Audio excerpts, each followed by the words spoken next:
सिर्फ तारीखें रह जाती है इतिहास में।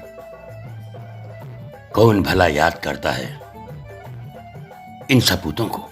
लेकिन कुछ तो इनमें था जो आज भी लोग इन्हें याद करते हैं। 12 जनवरी जन्म दिवस विश्व विजेता स्वामी विवेकानंद। यदि कोई ये पूछे कि वह कौन युवा सन्यासी था जिसने विश्व पटल पर भारत और हिंदू धर्म की कीर्ति पताका फहराई, तो सबके मुंह से निसंदेह स्वामी विवेकानंद का नाम ही निकलेगा। विवेकानंद का बचपन का नाम नरेंद्र था। उनका जन्म कोलकाता में 12 जनवरी 1863 को हुआ था। बचपन से ही वे बहुत शरारती, साहसी और प्रतिभावान थे। पूजा पाठ और ध्यान में उनका मन बहुत लगता था।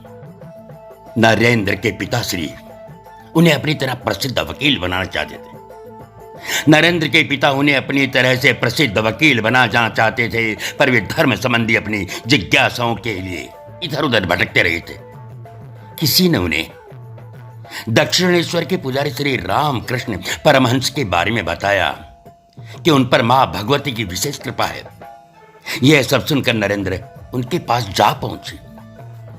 वहां पहुंचना था कि उनके पहुंचते ही उन्हें लगा जैसे उनके मन में, मस्तिष्क में विद्युत का संचार हो गया है।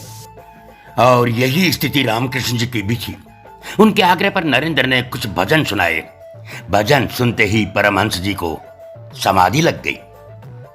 वे रोते हुए बोले, नरेंद्र, मैं कितने दिनों से तुम्हारी प्रतीक्षा में था। तुमने आने में इतनी देर क्यों लगाई। धीरे धीरे दोनों में प्रेम बढ़ता गया। वहां नरेंद्र की भी सभी जिज्ञासाओं का समाधान हुआ। उन्होंने परमहंस जी से पूछा, क्या आपने भगवान को देखा है? उन्होंने उत्तर दिया, हां, केवल देखा ही नहीं, उनसे बातें भी की है। तुम चाहो तो तुम्हारी बात भी करा सकता हूं। यह कहकर उन्होंने नरेंद्र को स्पर्श किया, छुआ। इतने से ही नरेंद्र को भाव समाधि लग गई। अपनी सुध बुध खोकर ये मानो दूसरे लोक में पहुंच गए। अब नरेंद्र का अधिकांश समय दक्षिणेश्वर में बीतने लगा। आगे चलकर उन्होंने संन्यास ले लिया और उनका नाम विवेकानंद हो गया। जब रामकृष्ण जी को लगा कि उनका अंत समय पास आ गया है, तो उन्होंने विवेकानंद को स्पर्श कर अपनी सारी आध्यात्मिक शक्तियां उन्हें दे दी। अब विवेकानंद ने देश भ्रमण प्रारंभ किया और वेदांत के बारे में लोगों को जागृत करने लगे। इसी दौरान उन्होंने देखा कि ईसाई पादरी निर्धन ग्रामीणों के मन में हिंदू धर्म के बारे में तरह तरह की भ्रांतियां फैलाते हैं। उन्होंने अनेक स्थानों पर इन धूर्त मिशनरियों को शास्त्रार्थ की चुनौती दी, पर कोई सामने नहीं आया। इन्हीं दिनों उन्हें शिकागो में होने जा रहे विश्व धर्म सम्मेलन का पता लगा।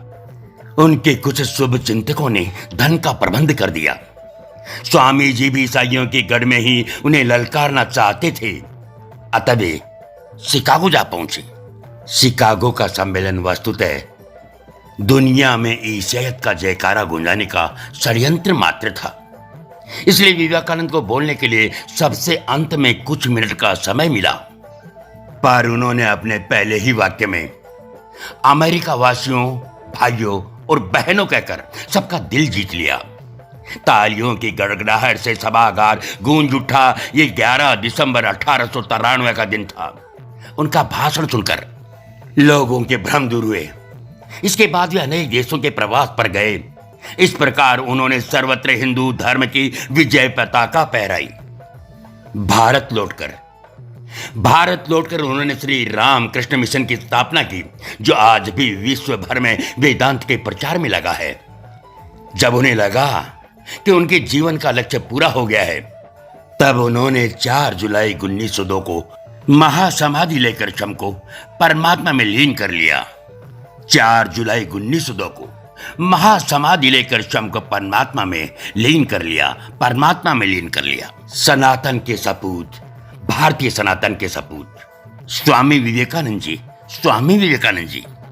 ये लेख आदरणीय श्री राधा गोयल जी द्वारा दिनांक 12/1/2024 को किसी ग्रुप में फॉरवर्ड किया था, जिसे आदरणीय सम्मान्य श्री मुकुंद मधुर जी द्वारा हमें प्रेषित किया गया है, जिसे हमने स्वर देने का प्रयास किया है। हम हैं पूरनमल पारिक, जवान भाई, जॉन भाई। जय सनातन, जय सनातन।